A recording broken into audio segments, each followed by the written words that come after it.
नमस्कार. मालिकेच्या आजच्या भागामध्ये आपल्याला पाहायला मिळणार आहे नम्रता आणि त्याचबरोबर ईश्वरी दोघेही बाबांशी बोलत असतात.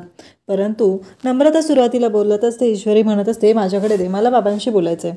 ईश्वरीची खूपच घाई चाललेली असते आणि त्याचबरोबर इकडे आपल्याला पाहायला मिळतं की बाबा म्हणतात काय झालं तुला आता नमू मी एक गोष्ट सांगत आहे.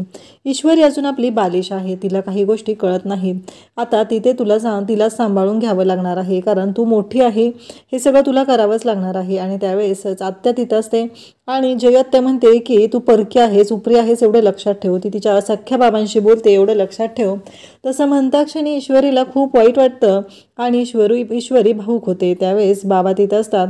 त्याचबरोबर नमू पण लगेचच समजून घेऊन ईश्वरीकडे फोन देते आणि म्हणते बोल. त्याचवेळी आई पण तिथं आलेली असते, म्हणजे सुप्रिया तिथं आलेली असते. ईश्वरी बाबांशी बोलत असते आणि सांगत असते की आम्ही पोहोचलो, इथे व्यवस्थित पोहोचलेलो आहे, हे सगळं ती सांगत असते. आणि त्याचबरोबर आपल्याला पाहायला मिळतं की आई कुठे असं म्हटल्यानंतर बाबा लगेचच सुप्रियाकडे फोन देतात आणि तिला म्हणतात की बोल. सुप्रिया मात्र शांतच असते, ती बोलायला तयारच नसते. त्यावेळेस बाबा तिला सांगतात की बोल. इकडून इशू म्हणत असते की आई तू अजून रागवलीस का माझ्यावरती. इशूला मात्र वाईट वाटत असतं, कारण आपली आई अजून आपल्यावरती रागवलेली आहे, ही गोष्ट मात्र तिला सहनच होत नसते. त्यानंतर आपल्याला पाहायला मिळतं की मग आई ईश्वरीला म्हणत असते की एक गोष्ट लक्षात ठेव, तिथे तुझी काळजी घ्यायला फक्त जयत्या आणि नमुताई आहे, आम्ही दोघंही तिकडं नाही आहे, तिथं कोणालाही तू त्रास द्यायचा नाही, त्याचबरोबर तिथे कोणाशी दंगा करायचा नाही, हे सगळं आई ईश्वरीला सांगत असते. आणि तिला म्हणत असते की एक गोष्ट लक्षात ठेव, स्वतःची काळजी घे. आणि मग नमूकडे फोन दिला जातो. नमू पण आता आईशी बोलत असते. सुप्रिया नमूला पण सांगत असते की कायमस्वरूपी काळजी घे, एकमेकींची काळजी घ्या, एकमेकींच्या सोबत राहा, कारण आत्ता सध्या तुम्ही तिथं दोघीच आहात, तुमच्यासोबत दुसरं कोणीही तिथं नाही तुमची काळजी घ्यायला, एवढं सांगितलं जात असतं. जयू मात्र बोलत असते, म्हणजे जयूच्या लक्षात येतं की आता यांच्या दोघींचं भांडण मिटलेलं आहे, म्हणजे सुप्रियाने हिला माफ केलेलं आहे, हे जयूच्या लक्षात आलेलं असतं. आणि जयूला मात्र ही गोष्ट पटतच नसते. सुप्रिया इकडे नमूजवळ सांगत असते की तू मोठी आहेस ना, तू ताई आहेस ना, आपल्या इशूची व्यवस्थित काळजी घ्यायची आहे, तिला काहीही कमी पडता कामा नये, ती कुठेतरी चुकली तर तिला समजून घ्यायचं आहे, हे सगळं सांगितलं जात असतं. त्याचवेळी बाबा तिथं असतात आणि इकडे ईश्वरी मात्र रडायला सुरुवात करत असते. ईश्वरीकडे आता फोन असतो आणि ईश्वरी बाबांना सांगत असते की मी जिलेबीचा पाक करून ठेवला होता, तुम्ही केली ना त्या पाकामधली जिलेबी. तेव्हा बाबा सांगत असतात की हो. आई मात्र रडत असते, हे ईश्वरीलाही जाणवतं. मग नमू तो फोन घेते आणि नमू आईशी बोलायला सुरुवात करते. आईने ईश्वरीची काळजी घ्यायला सांगितलेलं आहे, त्याचबरोबर ईश्वरीलाही सांगितलेलं आहे की तू अजिबात चुका करू नकोस. ईश्वरी म्हणत असते की मी तुमच्या दोघांचा नाव खराब होईल असं मी वागणार नाही, असं ती स्पष्टपणे सांगत असते. आणि त्याचबरोबर की आई नमूला सांगत असते की ईश्वरीची काळजी घ्यायची आहे, तिला कोणतीही गोष्ट चुकली सवरली तर समजून घ्यायचं आहे, तू तिथं मोठी आहेस, तू ताई आहेस एवढं लक्षात ठेव, असं ती नमूला सांगत असते. त्याचवेळी आपल्याला पाहायला मिळतं की ईश्वरीला इकडे खूप वाईट वाटत असतं, इकडे आईला पण वाईट वाटत असतं, कारण आपलं लेकरू एवढ्या लांब आपण पाठवलेलं आहे आणि पहिल्यांदाच दोघीच्या दोघी बाहेर गेलेल्या आहेत, ही गोष्ट सहनच होत नसते. त्यावेळी जयत्या म्हणते की काय बघत बसलीस ग, जा ते सामान घेऊन आणि आतमध्ये खोली आहे ना ती आवरून घ्या, नाहीतर काय चाललंय तुमच्या दोघींचं, हे सगळं बोलणं चालू असतं.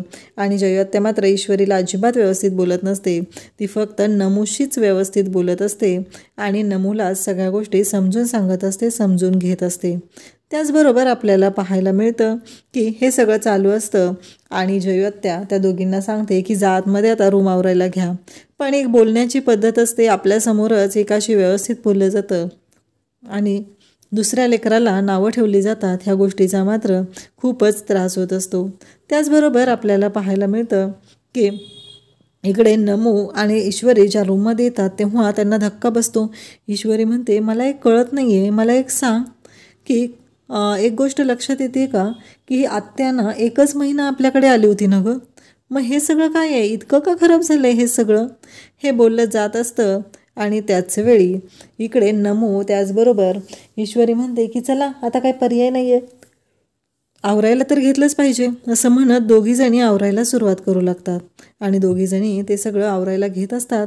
त्याचवेळी आपल्याला पाहायला मिळतं की नमू हे सगळं करत असते. ईश्वरीही तिथं असते. ईश्वरी उड्या मारत असते. ती म्हणत असते की नमूताई, मला एक कळत नाही आहे, अगं इथे जर उंदीर किंवा पाल आली तर.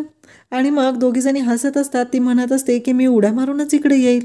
हे त्यांचं बोलणं सुरू असतं आणि मग खिडकी उघडते, कारण काहीही झालं तरीही आता सध्या जे काय घडत आहे ना, त्याचबरोबर इकडे आपल्याला पाहायला मिळतं की नमू आणि त्या दोघीजणी खिडकी उघडतात आणि म्हणतात की आता आपल्याकडे कोणता ऑप्शनच नाही आहे हे सगळं आवरण्याशिवाय. आणि असं म्हणत दोघींनी आवरायला सुरुवात ही केलेली असते. त्याचबरोबर नमूला मात्र त्रास होत असतो आणि ईश्वरीलाही त्या धुळीचा, त्या सगळ्याचा त्रास होत असतो. दोघीही भयानक चिडचिड करत असतात आणि आता ही रूम आवरण्याशिवाय त्यांच्याकडे काहीही पर्याय नसतो. दोघीजणी शांतपणे सगळं आवरायला घेतात आणि विचार करत असतातच. त्याचवेळी नमू म्हणते की चला हे सगळं आवरणं गरजेचं आहे, कारण एका रात्रीत आपलं आयुष्य बदलून गेलेलं आहे असं नमूला ईश्वरी सांगत असते. आणि तो जर खडूस पुन्हा माझ्या डोळ्यासमोर आला तर मी मात्र त्याला सोडणार नाही असं ईश्वरीचं म्हणणं असतं. ईश्वरी म्हणत असते की हे सगळं त्याच्यामुळे झालेलं आहे, आता तो एकदा समोर येऊ दे माझ्या, मग त्याला सांगते बघ त्याची कशी वाट लावते. हे सगळं ईश्वरी बोलत असते. तेव्हा नमू म्हणते की अगं सोड, कोण तो? ईश्वरी म्हणते मला त्याचं नावही आठवत नाही आहे, काय करायचं आहे मला, राहू दे हे सगळं, असं तिचं बोलणंच सुरू असतं. आणि त्याचवेळी आपल्याला पाहायला मिळतं की इकडे सगळं आवरून झालेलं असतं आणि मग आता हे सगळं झालेलं आहे. आणि मग लगेचच इशू म्हणते की आता आपल्या बाप्पाची आपण स्थापना करायची आहे, कारण बाप्पाला सोबत घेऊन इशू आलेली असते. आणि इशू म्हणत असते की आता बाप्पाची स्थापना करणं गरजेचं आहे. असं म्हणत इशूने बाप्पाची स्थापना करायला घेतलेली असते. आणि ती म्हणत असते की ताई, काहीही झालं तरी बाप्पाची स्थापना झाली आणि आता हे जे ब्लँकेट्स आहेत ना, ते आपण बाहेर नेऊन टाकूया, ते खराब झालेले आहेत, त्याची काही गरज नाही आहे. हे सगळं तिचं बोलणं सुरू असतं. आणि मग त्या ब्लँकेट उचलण्यासाठी ती घेत असते आणि त्याचवेळी त्या ब्लँकेट आता बाहेर टाकायचं काम ती करणार असते. त्यानंतर आपल्याला पाहायला मिळतं की बाप्पाची स्थापना झालेली आहे. दोघीजणी मिळून बाप्पाचं दर्शन घेतात आणि आपला गणू बाप्पा आपल्यासोबत आहे म्हणल्यावर काळजी करायची काहीच गरज नाही असं ईश्वरीचं म्हणणं असतं. दोघीही खुश झालेले असतात, भयानक खुश असतात, दोघींना आनंद झालेला असतो. आणि त्याचबरोबर या सगळ्या गोष्टी घडत असतात तेव्हा त्यांना दोघींनाही खूपच भारी वाटत असतं. त्यानंतर आपल्याला पाहायला मिळतं की ईश्वरी आणि नमू आता यांनी दोघींनी ते ब्लँकेट्स उचललेले असतात आणि ते घेऊन जाणार. तेवढ्यातच जयत्य तिथे येते आणि ईश्वरीच्या हातून ते ब्लँकेट पूर्णपणे पडतं आणि त्या ब्लँकेटवरची जी धूळ आहे ती नमोत्याच्या नाकातोंडात जाते. आणि त्या क्षणी नमोत्याला त्रास व्हायला सुरुवात होते. नमोत्याला भयानक त्रास व्हायला लागलेला असतो. नमोत्या विचार करत असते आणि तिला आता सुचत नसतं, तिला अगदी धाप लागायला लागलेली असते. आणि मग ईश्वरी म्हणते की पंप, आणि मग फ्रीजवरचा पंप शोधून ईश्वरी नमोत्याला तो पंप देते, पण त्याच्यामध्ये काहीच नसतं. नमोत्या म्हणू लागते की अगं त्याच्यात काहीच नाही आहे, दुसरं आणावं लागेल. ईश्वरी म्हणते थांब मी केमिस्टकडे जाते, पण इथे केमिस्ट कुठं आहे? तेव्हा नमोत्याला बोलता येत नसतं. नमोत्याचा जीव वाचवणं महत्त्वाचं असतं. मग ईश्वरी म्हणू लागते की मी पाहते कुठे आहे ते आणि मी घेऊन येते. असं म्हणत ईश्वरी आता नमोत्यासाठी पंप आणायला निघालेली असते. इकडे ईश्वरी जाताना तिच्या पर्समध्ये पैसे आहेत का चेक करते आणि त्याचबरोबर निघणार तेवढ्यातच तिचा ड्रेस तिथे अडकतो आणि तो ड्रेस फाटतो. त्या क्षणी ईश्वरी म्हणू लागते की हे सगळं काय झालं आता, कारण हा ड्रेस फाटलेला आहे ही गोष्ट तिला अजिबात आवडलेली नसते. पण पटकन ती चेंज करते, कारण काहीही झालं तरीही आत्ता सध्याला नमोत्याचा जीव वाचवणं ही गोष्ट खूपच महत्त्वाची असते आणि त्यासाठी तिने हा निर्णय घेतलेला असतो. ती धावतच निघालेली असते. तेव्हा बाहेर असलेल्या एका काकूंना ती विचारते. तेव्हा त्या काकू तिला सांगत असतात की अगं या गल्लीत तर कुठंच नाही, पुढच्या गल्लीत तिथं आहे आणि त्याचबरोबर तिथे तुला ती शोधणं खूप अवघड जाईल. तेव्हा ईश्वरी म्हणते की ठीक आहे, आता जायचं कसं हा खूप मोठा प्रश्न असतो. आणि ईश्वरी निघतच असते. तेवढ्यातच तिथे तिला गाडी दिसते आणि ती म्हणते हे तर जवळकर काकांचे असिस्टंट आहेत ना, मग ही त्यांचीच गाडी आहे आणि गाडीला चावी पण आहे. ईश्वरी गाडी चालवायला तरबेज असते. मग ती म्हणते की आपण गाडी घेऊनच जाऊया. आणि ईश्वरी गाडी घेऊन निघते. तेव्हा बाप्पाची माफी मागते, म्हणते मी ना न सांगताच गाडी घेऊन चाललेली आहे, मला खूप वाईट वाटत आहे असं ती बोलत असते. आणि त्याचवेळी ईश्वरी गाडी घेऊन जाते. इकडे रस्त्यातच गाडी बंद पडलेली असते, ती म्हणजे अर्णवची. सगळं ट्रॅफिक जाम झालेलं असतं आणि तो शिर्केंना फोन करतो आणि त्यांना सांगू लागतो, अशा अशा ठिकाणी माझी गाडी बंद पडलेली आहे, लवकरात लवकर इकडे दुसरी गाडी पाठवण्याची सोय करा, मला लेट होत आहे असं त्याने शिर्केंना सांगितलेलं असतं. शिर्के मात्र म्हणतात की हो, आणि शिर्के सांगतात की ती मुलगी जी आहे तिने इंदोर सोडलेला आहे. तर इकडे लगेचच त्यांना सांगू लागतो. हा म्हणत असतो की काही गरज नाही आपल्याला, तिने इंदोर सोडू द्या, तर काय पुन्हा तिने माझ्या डोळ्यासमोर आलं नाही पाहिजे, एवढंच माझं म्हणणं आहे, असं तो बोलत असतो. त्यानंतर आपल्याला पाहायला मिळतं की या सर्व गोष्टी जेव्हा घडत असतात तेव्हा मात्र ईश्वरीला आता टेन्शन आलेलं असतं. काहीही करून ईश्वरीला असं वाटत असतं की आत्ता महत्त्वाची गोष्ट ही आहे, ती म्हणजे माझ्या जयात्याचा जीव वाचवणं. त्यासाठी तिने निघालेली असते आणि जयात्याचा पंप तिला घेऊन जायचा असतो. तिथं असलेल्या एका काकांना ती विचारते, तेव्हा ते काका म्हणतात की कोणाची तरी गाडी बंद पडलेली आहे रस्त्यात आणि त्यामुळे एवढं ट्रॅफिक झालेलं आहे. तेव्हा मात्र ईश्वरी विचार करते आणि तिथे गोणी पडलेले दिसतात. त्या गोण्यांवरनं उड्या मारत ईश्वरी निघालेली असते, कारण मेडिकल इमर्जन्सी आहे असं ती जाताना सांगते. सगळेजण तिच्याकडे पाहत असतात आणि सगळ्यांनाच तिचं कौतुक वाटत असतं. पण आता ती ईश्वरी येते, ती म्हणजे अर्णवच्या गाडीच्या समोर. म्हणजे अर्णवची गाडी जिथं असते तिथे ती पोहोचलेली असते आणि ईश्वरी जेव्हा अर्णवच्या गाडीच्या समोर येते, ती आता प्रत्येक गाडी पार करत जात असते आणि त्याचवेळी तिच्या लक्षात येत असतं की हे सगळं जे काही घडत आहे ते खूपच विचित्र असं आहे. आणि मग ती जेव्हा गाड्या पार करत पुढे जात असते, एका गाडीवरून तिचा पाय घसरतो आणि ती समोर येऊन थांबते आणि ती गाडी असते ती म्हणजे अर्णवची आणि अर्णवच्या गाडीच्या काचेवरती पडलेली असते ती म्हणजे ईश्वरी. आणि समोरून अर्णव पाहत असतो, त्याला धक्का बसतो, कारण त्याला नुकतंच समजलेलं असतं की ईश्वरी इंदोर सोडून निघून गेलेली आहे, पण ईश्वरी कुठे गेली आहे ही गोष्ट मात्र त्याला माहिती नसते. आणि आता त्याला ते समजलेलं असतं की ईश्वरी आता मुंबईत आलेली आहे.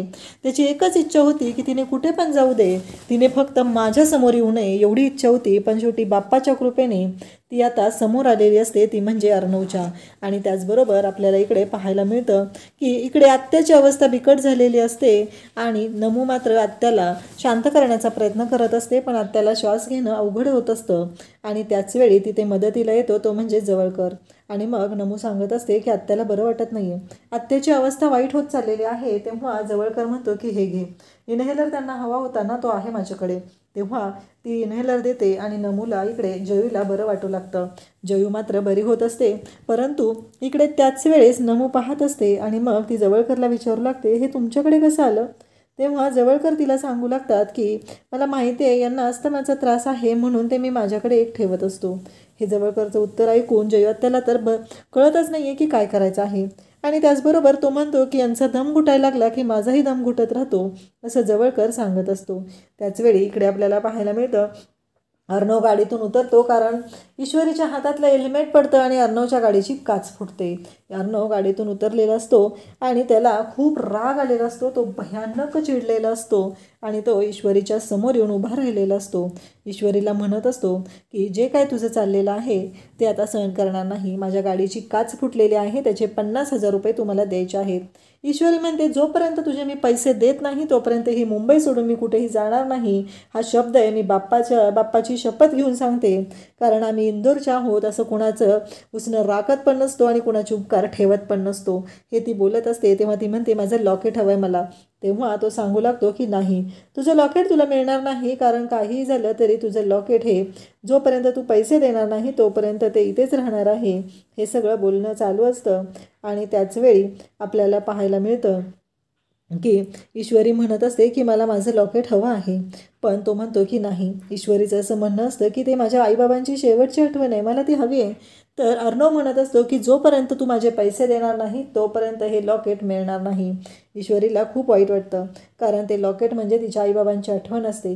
काही झालं तरी तिचं लॉकेट तिला हवं असतं, पण इकडे अर्णवने ते लॉकेट आता घेतलेलं असतं, त्याच्यामध्ये ईश्वरीच्या आईबाबांचा फोटो असतो आणि ते लॉकेट तिला हवं असतं.